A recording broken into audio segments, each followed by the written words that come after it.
Today, after 2 years of negotiations, the United States, together with our international partners, has achieved something that decades of animosity has not: a comprehensive long-term deal with Iran that will prevent it from obtaining a nuclear weapon.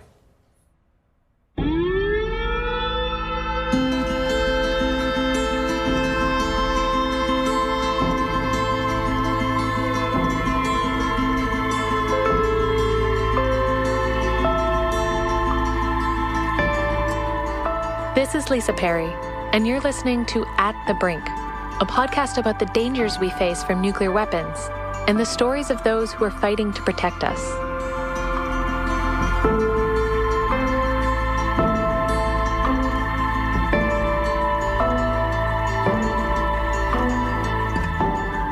Is it ever in our interest to compromise with an enemy when nuclear weapons are on the line? The Joint Comprehensive Plan of Action, or JCPOA, better known as the Iran deal, was signed into effect by President Obama in 2015. This agreement put limits on Iran's capabilities to build a nuclear arsenal in exchange for lifting economic sanctions. Despite this impressive achievement, the effort was beset by controversy from the beginning. In this episode, we'll explore how we got to this deal, why it was controversial, and what the future holds now that the U.S. has backed out. The JCPOA was the culmination of more than a decade of tensions, threats, and diplomacy. Dr. Jeffrey Lewis is the creator of the Arms Control Wonk podcast and is on the faculty at the James Martin Center for Nonproliferation Studies. He details the complicated origins of the Iran nuclear crisis. It's a little murky when Iran actually begins a nuclear weapons program, but we know that that program was in its early stages in 2002 when the first facilities associated with it were revealed to the public, which set in motion the Iran nuclear crisis. Iran's desire for the bomb was influenced by many complicated factors, not excluding their delicate geopolitical situation in the Middle East and their long-standing tensions with the United States. Iran lives in a really tough neighborhood. A country like Iran is extremely worried about what the United States or Israel might do to it.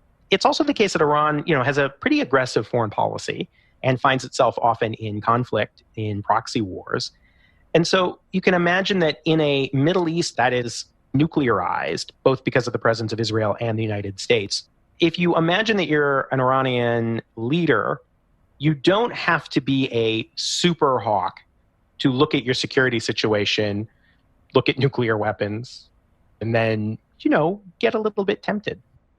After Iran's nuclear program was uncovered in the early 2000s, the major world powers quickly came together to condemn the program and attempted to discourage the efforts. Iran immediately came under heavy international pressure, and over the coming years, there would be a series of increasingly harsh sanctions put on Iran that would really begin to damage the economy. At the same time, there were a series of diplomatic efforts in order to try to resolve this issue. The first of those efforts was an effort by the Europeans. While Europe pursued negotiations, the Bush administration labeled Iran part of an axis of evil and refused any formal talks with the Islamic nation until they ceased all enrichment activities. Tensions grew worse after the election of Iranian hardliner Mahmoud Ahmadinejad in 2005. The new Iranian president proceeded to halt all negotiations with Europe and charged the Iranian negotiators with treason. With both the U.S. and Iran now unwilling to compromise, many were beginning to worry that events might come to a head. The two sides had very hard red lines. And for the United States in particular, that red line was that the only acceptable number of centrifuges in Iran was 0. Our choices, if a country is going to build a nuclear weapon, are diplomacy, invasion, or acceptance. And so when people say that they're not for this diplomatic solution, and that they're not for accepting an Iran with nuclear weapons, then there is only one option left. I think there was every chance that crisis could have ended in a military conflict. This dangerous stalemate was finally broken in 2013 when a series of leadership changes opened the door to new diplomatic possibilities. The fundamental change happens in the Obama administration. You have a new U.S. Secretary of State in the form of John Kerry. You have a new Iranian foreign minister in the form of Javad Zarif. And by this point, the president of Iran has changed. It's now Hassan Rouhani who has actually campaigned on getting sanctions relief. And in the context of that change, the United States, for the first time, cautiously explores the idea of a diplomatic solution that isn't zero centrifuges. So you have a willing leadership and a key U.S. concession that unlocks the possibility of agreement. With both the United States and Iran now open to a diplomatic solution, serious negotiations began in earnest between Iran and a coalition of nations called the P5+1, which consisted of the 5 permanent members of the UN Security Council, United States, Russia, China, United Kingdom, and France, with the addition of Germany. Wendy Sherman was the Undersecretary of State for Political Affairs in 2013, when then Secretary of State John Kerry appointed her to head the U.S. negotiating team.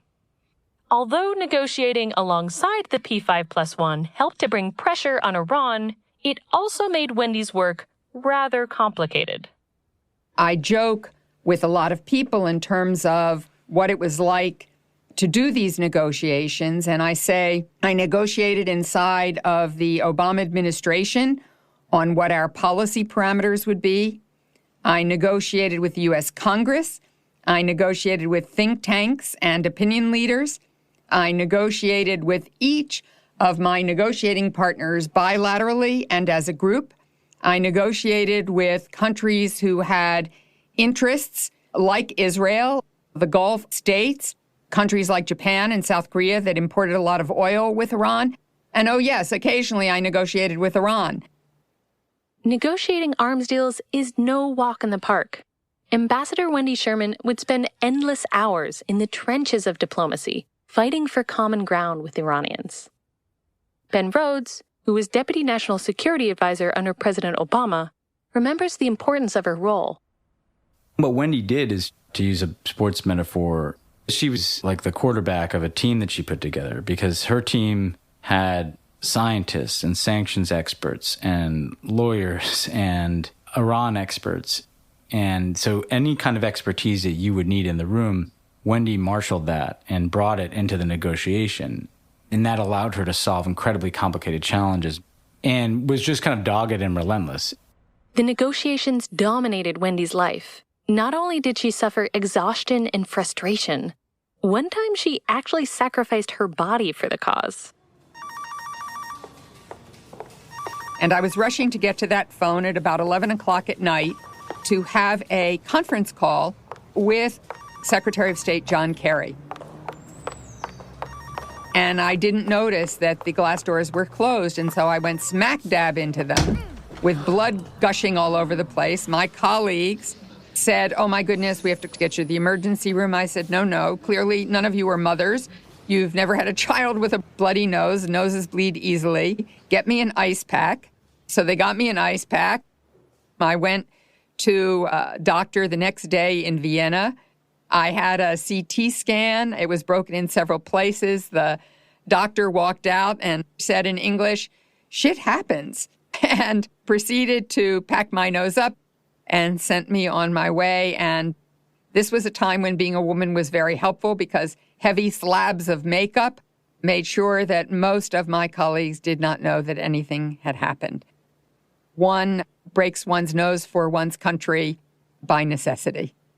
But being a woman was not always so helpful for this work, given the complicated gender politics of the Islamic government of Iran. I could not shake hands with the Iranians because they are a conservative Islamic culture and won't shake hands with someone that's not their sister or mother or daughter. And this doesn't change in diplomatic negotiations. So we women have a workaround. We place our hands across our chest and give a little nod. But when we're in a room full of people and we keep doing that, we sort of look like a Marx Brothers routine after a couple of minutes. So it's a little bizarre. By the summer of 2015, Wendy felt the team was on the brink of success. But with international negotiations, there's always something.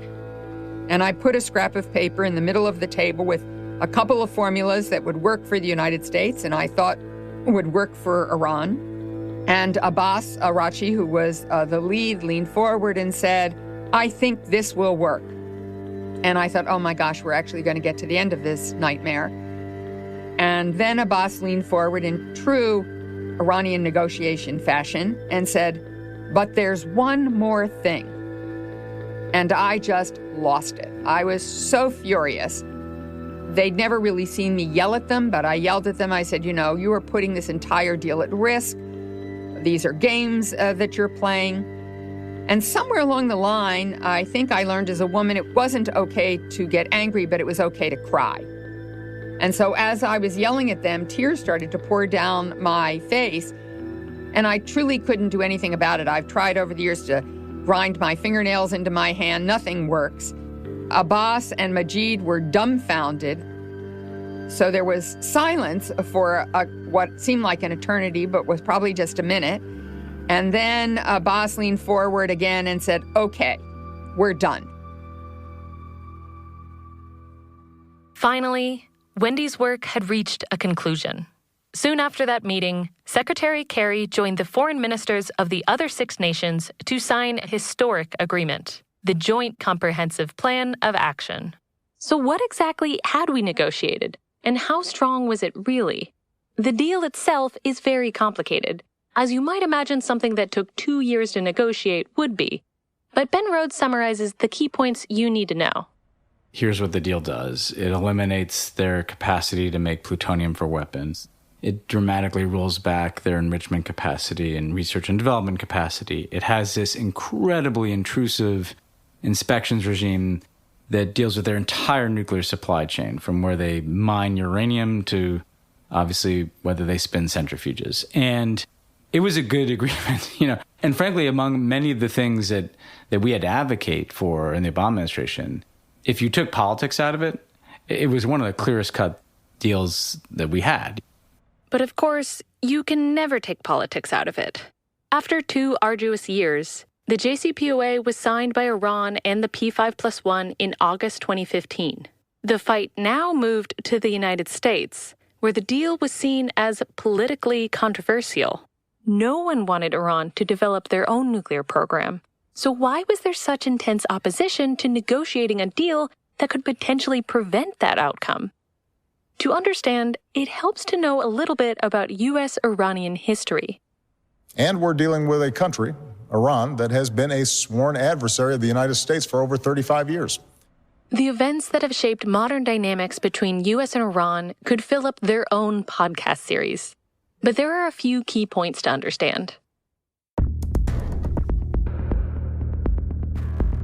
In 1953, in a bid to reassert control over Iranian oil reserves, the CIA orchestrated a coup of the democratically elected Iranian Prime Minister Mohammad Mossadegh and restored the Shah of Iran to power. This brazen act caused years of bitterness among the Iranian people, culminating in the 1979 Iranian Revolution, which replaced the pro-Western authoritarian monarchy with an anti-Western theocracy. After the revolution, the Shah fled to the United States, triggering a downward spiral of events. Good evening. The U.S. Embassy in Tehran has been invaded and occupied by Iranian students. The Americans inside have been taken prisoner, and according to a student spokesman, will be held as hostages until the deposed Shah is returned from the United States, where he's receiving medical treatment for cancer. The infamous Iranian hostage crisis lasted for 444 days, and it has affected U.S.-Iranian relations ever since. Because of this toxic history, many in the United States on both sides of the aisle were opposed to any talks with Iran, even for arms control purposes. To American politicians, Iran was political poison. Ben Rhodes, who led the White House effort on the Iran nuclear negotiations, remembers how, when it came to Iran, diplomacy was treated by many as a dirty word. Obama took this position that he would engage in diplomacy with the leaders of Iran, and he was attacked as being naive and irresponsible. Like, if you talk to a country, that's weak. If you don't, that's tough. Well, why? Not talking to a country only allows them to just continue doing whatever they're doing. In Iran's case, it was advancing their nuclear program. It isolates the U.S. internationally and prevents us from building diplomatic pressure because other countries are wondering why you're not talking to this country. But I will remind Congress that you don't make deals like this with your friends. Tough talk from Washington does not solve problems. Hard-nosed diplomacy offers a more effective way to verify that Iran is not pursuing a nuclear weapon. Because there was so much congressional opposition to the negotiations, the Obama administration knew that it would not be able to get two-thirds majority in the Senate needed to pass a formal treaty. Instead, the JCPOA was structured as a political commitment.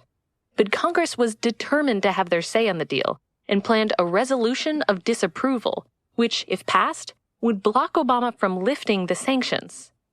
Because this was the quid pro quo for Iran agreeing to the limits set out in the JCPOA, if the sanctions were not lifted, the deal would be dead in the water.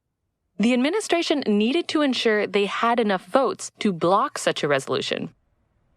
It was interesting being in the White House and yet still feeling a bit like the underdogs. And we essentially had to find a coalition of groups that supported the Iran deal, in some cases for different reasons. And those stakeholders run the spectrum from arms control experts to nonproliferation experts to peace activists to progressive activists to, frankly, even Iranian human rights activists who thought that the nuclear agreement was a better way to try to open up Iran to a more constructive engagement with the rest of the world. The central player in organizing outside support was Plowshares Fund, a nonprofit organization dedicated to nuclear nonproliferation efforts. Joe Cirincione was president of Plowshares at the time. He shares the difficult challenges they faced rallying support for the deal in Congress. What you had in the domestic political space was groups, mainly those supported by AIPAC, those who were supporting Israeli Prime Minister Netanyahu, who was opposed to the deal, pushing really hard against that deal. Saudi money coming in to try to kill the deal. And that is a formidable, organized, well-funded political force.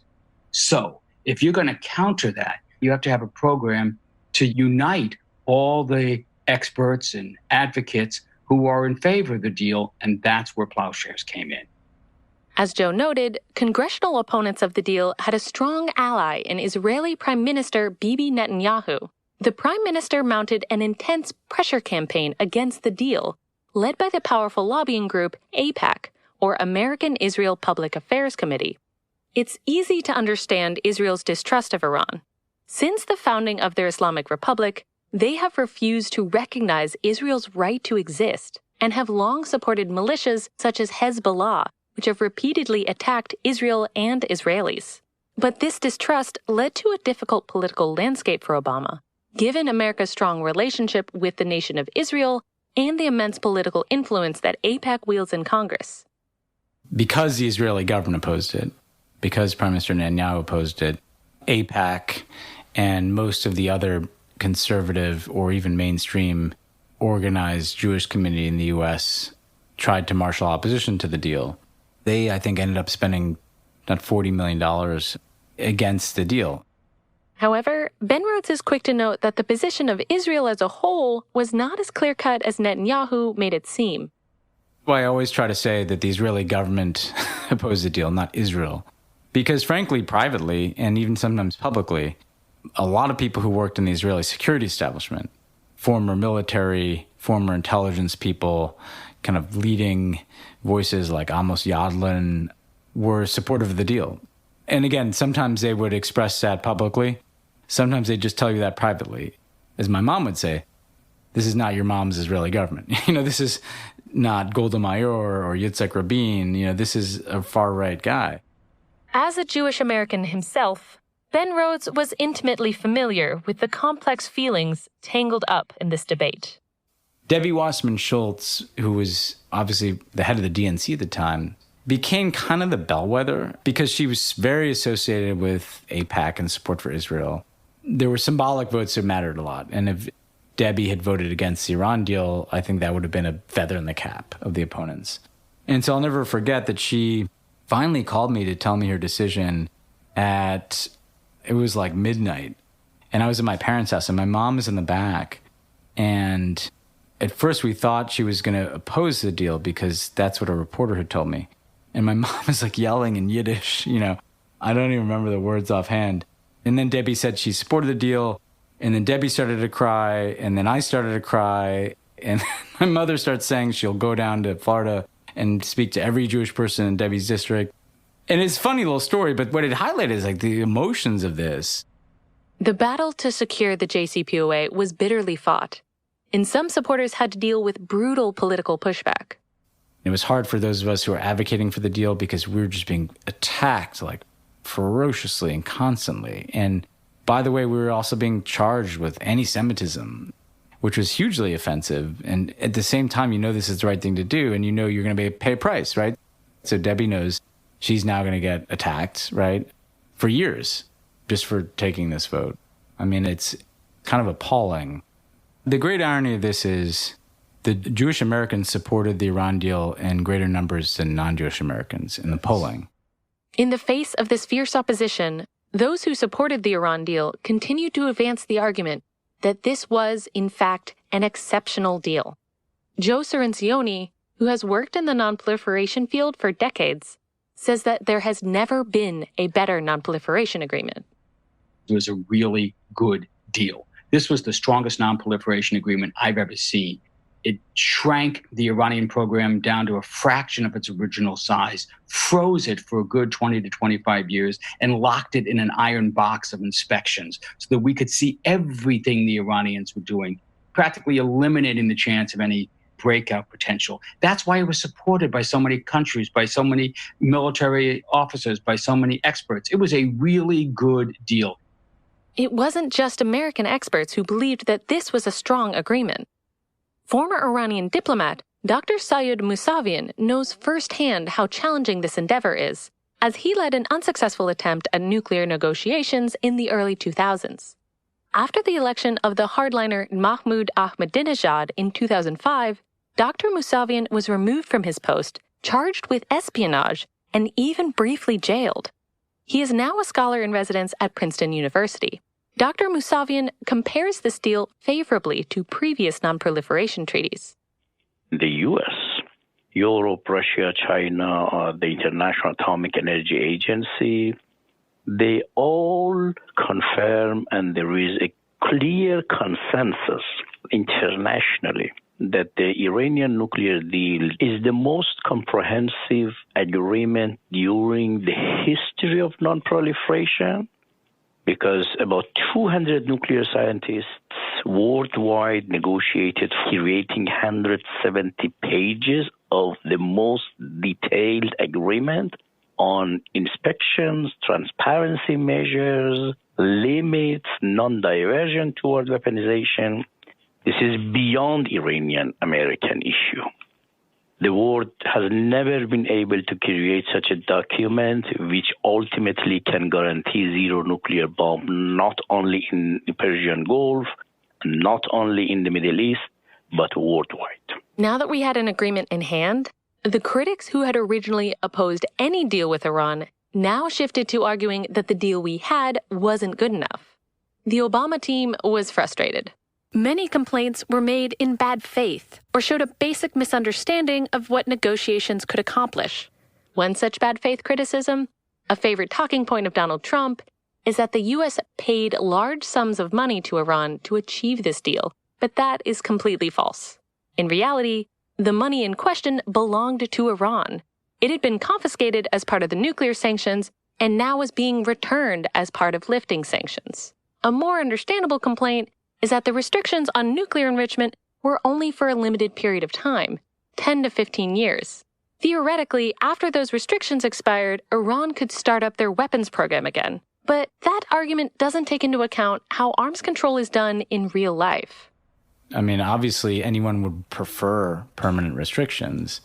The reality is in arms control, this is quite common. You do deals that have, different timeframes, and elements of the agreement were permanent, like some of the inspections, obviously the prohibition on a nuclear weapon. I felt like those were fair arguments, but again, the very easy counter was, well, in 10 years, we have all the same options that we have now. We don't like what Iran is doing in 10 years, and they're allowed to restart elements of their nuclear program. We could sanction them then. Another common objection is that the deal didn't go far enough, that it was fundamentally flawed because it didn't address other major problems with Iran, such as their aggressive support of proxy militias like Hezbollah, their human rights violations, or the Iranian missile program. As Wendy Sherman sees it, this misses the fundamental point of the deal.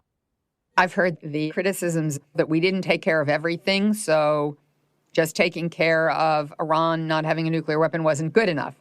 I think President Barack Obama made a very, very conscious and the right decision to have this negotiation focus only on ensuring that Iran couldn't obtain a nuclear weapon, because he understood that if Iran had a nuclear weapon, their ability to project power into the region and to deter our and our partners and allies' actions would be profound.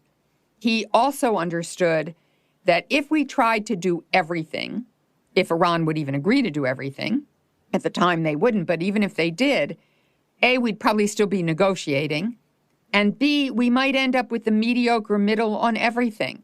Iran might say, okay, we'll give Hezbollah less money, but we want to keep more advanced centrifuges, and so we wouldn't keep them from obtaining a nuclear weapon, nor would we really deal with their malign behavior in the region. Sherman makes the critical point that we have actually continued to place pressure on Iran about these issues. Importantly, all of the sanctions that were lifted regarded their nuclear program. Sanctions regarding counterterrorism, human rights, arms trafficking, missiles, all remained in place. So the U.S. had plenty of tools working with our allies and partners to deal with all of these other issues if we could get the nuclear weapons off the table. Ben Rhodes holds that those who believe negotiations should have been expanded to include Iran's missile program are naive. Such an attempt would have probably backfired. There was another component of that the deal didn't deal with ballistic missile programs. Yes, in an ideal world, it would, but Iran wasn't going to agree to that. And by the way, importantly, Russia and China, who were part of the P5+1 negotiating this, did not support any restrictions on Iran's ballistic missile program as part of this deal. And so we would have lost the international unity that was essential to pressuring Iran if we had insisted on the inclusion of that. Beyond the specific objections to what was negotiated, there was understandable concern that Iran couldn't be trusted to stick to any agreed-upon restrictions to their nuclear program. They had violated agreements in the past, so what would stop them from doing so now? The thing is, the JCPOA is not simply some handshake agreement. It includes an incredibly robust verification program specifically intended to prevent and detect any violations, as Joe Cirincione points out. These are the most intrusive inspections ever negotiated in the nuclear area since the beginning of the nuclear age. These are very good, solid inspections. We have cameras and inspectors and inventories and seals on everything. And I don't mean Game of Thrones wax seals. I mean state-of-the-art fiber optic radio frequency seals. If somebody in Iran opens a barrel they're not supposed to open, inspectors in Vienna will know about it immediately. Dr. Thomas Shea is a nuclear scientist and former inspector for the IAEA. He explains that it would be incredibly unlikely that Iran would be able to hide any nuclear activity from inspectors. As far as detecting diversion of declared nuclear materials, there isn't that much nuclear material, uranium or plutonium, in the country at all. And so noticing it going missing is relatively simple.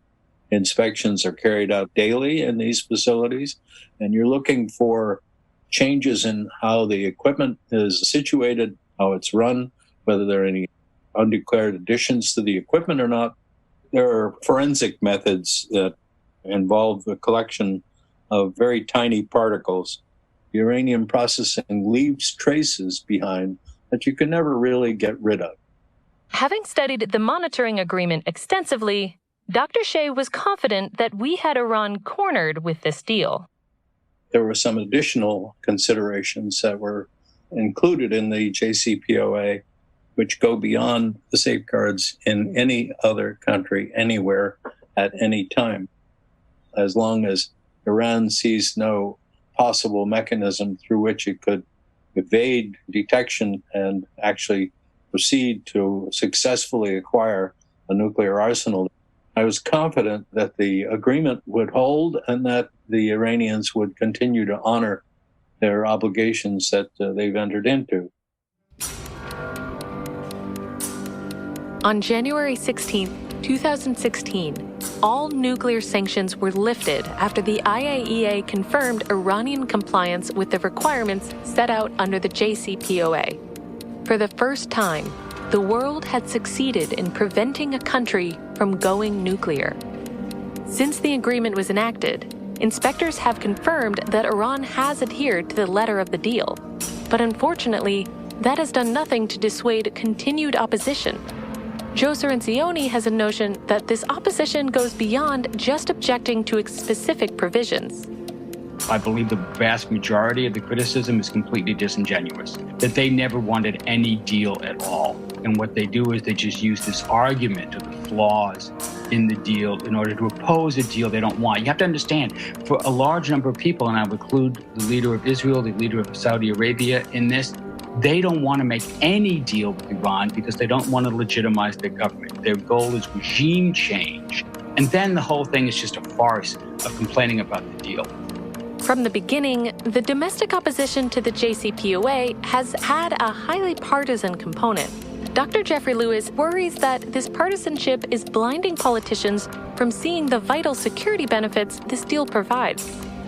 Our society is so politically polarized that we cannot agree to set aside those differences, even when it's in the interest of the United States. You literally had a situation where Donald Trump called it the worst deal ever. And that became, I think, a partisan viewpoint among all Republicans.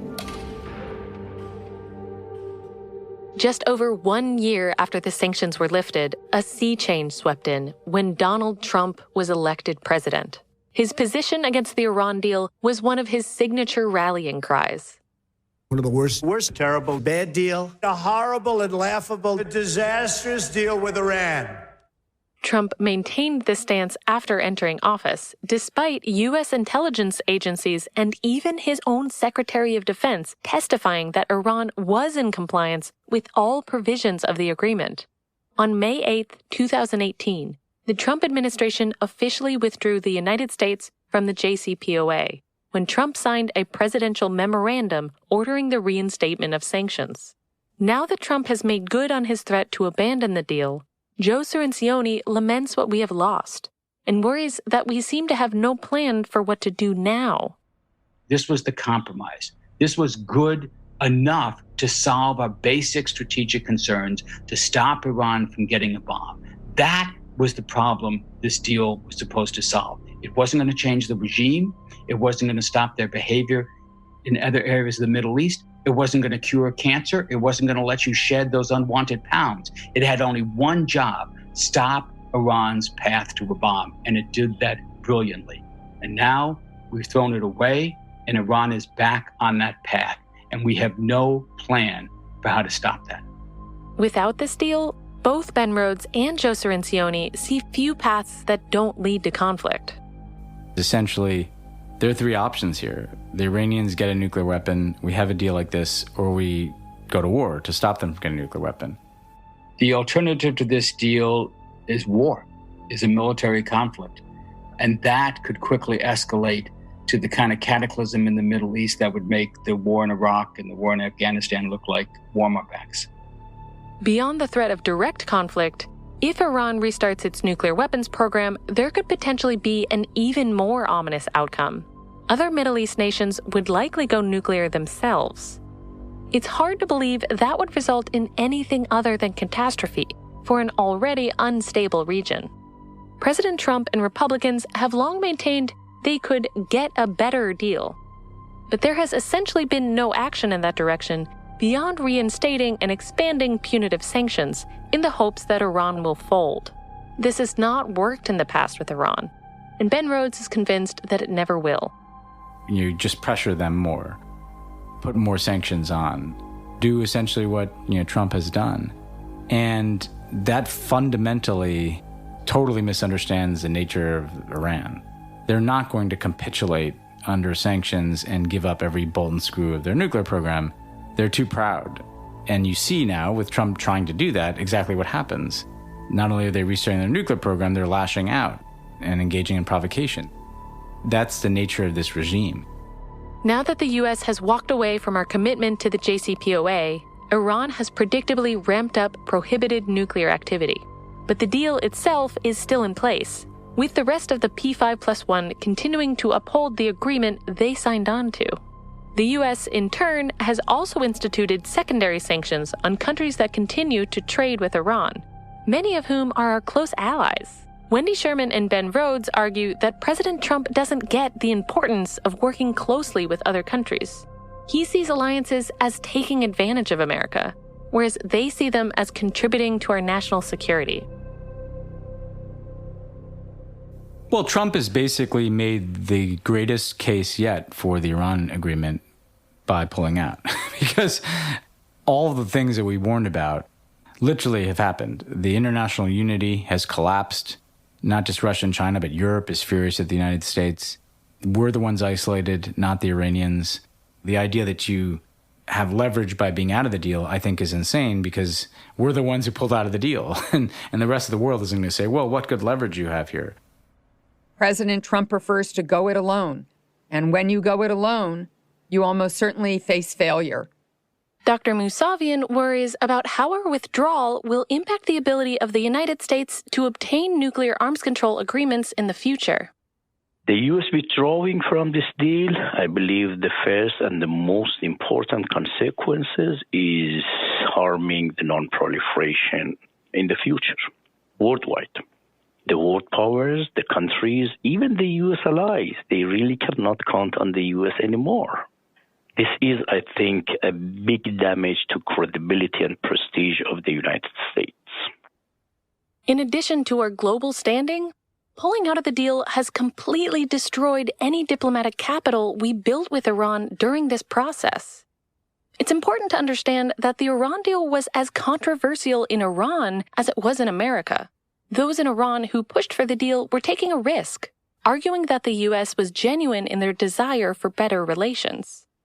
President and the foreign minister, they believed President Obama is serious, John Kerry is serious, and we can reach a deal and they would implement, and this could be a process of decreasing tension, animosity between Iran and the U.S., and if it's successful, then we can have negotiations on other issues. At the end, there is a chance to end the 40 years of animosity, hostility between Iran and the U.S. Therefore, those who were opposing negotiating with the U.S. or those who were defending, supporting negotiation with the U.S., this was the moment of truth to see which one are correct, which one is wrong. Trump pulling out of the deal became that moment of truth, confirming the hardliner narrative that the U.S. is not to be trusted and that Iran should have never agreed to the negotiations in the first place. And the U.S. deceived and cheated Iran and the international community. What the moderates can say from now on about negotiating with the U.S. or trusting the U.S. Iran has 2 elections coming up. I think this debate would be the core debate for the 2 elections, and I'm afraid the moderates, they would lose. Dr. Mousavian's fears proved to be true.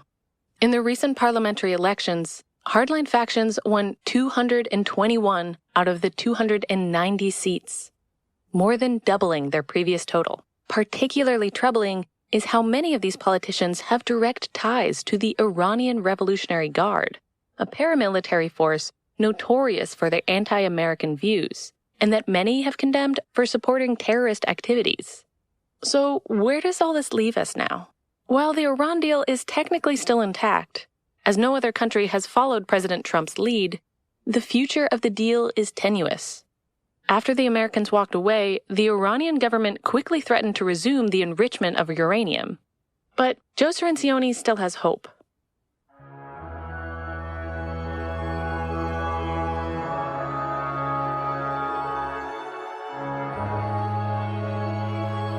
If the U.S. were to join this deal, say in January 2021, you immediately, very quickly work out an agreement where the U.S. would again lift the sanctions that we had agreed to lift in the first place, and in return, Iran would come back into complete compliance with the deal. But you can't stop there, because so much damage has been done, so much time has been lost, that you are also going to have an agreement and a vision for how to build on the deal. And that was always the plan. Nobody thought that this solved all our problems, but this could be the foundation stone for other agreements. So you have to have a plan that says, 1, we're going to rejoin the deal. 2, we're going to come back into compliance with it, and we want Iran to come back in compliance with it. And then 3, let's start negotiations right away on how we improve upon this deal by extending the limitations, for example, by also addressing some of the other issues that we have differences with Iran on, such as their behavior in the region or their testing of ballistic missiles. But the way to do it is to go back to the deal. That is the first essential step. Like Joe, Dr. Mousavian believes that it is still possible for the U.S. to rejoin the deal. But he emphasizes that if we do, we must remember that treating your adversary with respect is critical for achieving any future progress. President Obama was after engaging with Iran rather than war and fighting. Obama said, I would accept enrichment under non-proliferation treaty regulations. And when Iran saw such a goodwill from the U.S. respecting the international agreement, Iran was ready to give assurances, objective guarantees within the nuclear deal for beyond NPT. Therefore, if Democrats would win, if they would come back to nuclear deal, they would be able to open the door for dialogue with Iran on the other regional issues or disputed issues in a model like JCPOA. The Joint Comprehensive Plan of Action was the culmination of the work of thousands of experts over many years, doing the hard work of diplomacy. And diplomacy is hard. It requires struggle, and it requires compromise. If we believe that an Iranian nuclear weapon is unacceptable, we have 2 options. We either go to war, or we must be willing to work with the opposing side to find a solution. But unlike in war, in a negotiation, you're dealing with a partner, and the goal is not to defeat them, but to arrive at some common ground, as Jeffrey Lewis highlights. The Iran nuclear deal is as good of a non-proliferation agreement as I have ever seen. No agreement is perfect because it involves negotiating with another party, and that party has interests, and those interests don't perfectly align with yours. But it was as comprehensive and intrusive as any agreement could reasonably be expected to ever be. So I think we have to accept that the other country gets a vote. The other country has real interests and power and leverage. And, our goal is not to let the best be the enemy of the good. In order to not let the best be the enemy of the good, sometimes we have to pick our battles. Nuclear weapons are the most devastating force in the world, and containing that power must be prioritized. Sitting down with a country at the negotiating table isn't an endorsement of that country. As President Obama reminded the nation as he announced this deal, we don't do deals like this with our friends. Ben Rhodes points out that that is exactly why we need it. So how can you make a deal with a country that supports terrorism, that meddles in other countries? Again, I guess I understand that emotionally, but who else are you doing nuclear deals with? We made arms control agreements with the Soviet Union when we had massive disagreements with them about their foreign policy. So I actually, frankly, didn't really understand that argument. I mean, I understood why it was good politically to say, how dare you do a deal with this terrible country? But our answer was always, well, if this country is so terrible, don't you want them to not have a nuclear weapon? Like, if they support terrorism, let's make sure we're removing the greatest risk, which is that they'd have a nuclear weapon. In recent months, the situation with Iran has grown even more complicated. In January 2020, the U.S. assassinated one of the leaders of the Iranian Revolutionary Guard, Qasem Soleimani. The Iranians followed that with a missile strike on a U.S. military base in Iraq, injuring scores of soldiers. Many have speculated that the assassination would lead to an increase in hostilities with Iran, although so far there have not been any further overt attacks by either side. However, one consequence is clear. Iran has announced that they will no longer be constrained by the limits of the JCPOA. They have begun to increase uranium enrichment activities and are now denying the IAEA access to 3 inspection sites. The remainder of the P5+1 have activated the agreement's dispute resolution mechanism, but this has so far been unsuccessful. The American withdrawal has undermined the JCPOA. But the agreement we forged still remains a shining example of how to resolve nuclear disputes with other nations. Before the Iran deal, we were headed down the path to war. But that is not the only direction open to us. There is still a path where Iran does not develop nuclear weapons. We just have to be willing to return to it. Time and again, I have made clear to the Iranian people that we will always be open to engagement on the basis of mutual interests and mutual respect. Our differences are real, and the difficult history between our nations cannot be ignored. But it is possible to change. This deal offers an opportunity to move in a new direction. We should seize it.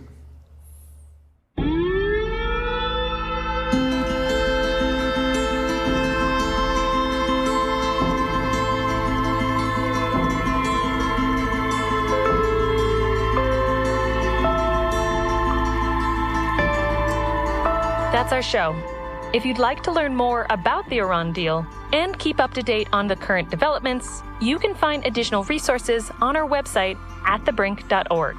If you liked our show and want to help raise awareness about these issues, please subscribe, review, and share our show with your friends. Thank you to our guests for taking the time to speak with us. If you're interested to hear more stories about her time as a negotiator, check out Wendy Sherman's book, Not for the Faint of Heart. At the Brink is made possible by the generous support of the Carnegie Corporation and the Nuclear Threat Initiative. These organizations work tirelessly to combat the global threat of nuclear weapons. This podcast is a creation of the William J. Perry Project. This episode was produced by Jeff Large and Maggie Fisher from Come Alive Creative, and Ryan Hobler is our composer and audio engineer. Thank you to our listeners. You're helping us to try and save the world, one podcast at a time. I'm Lisa Perry. Thanks for listening.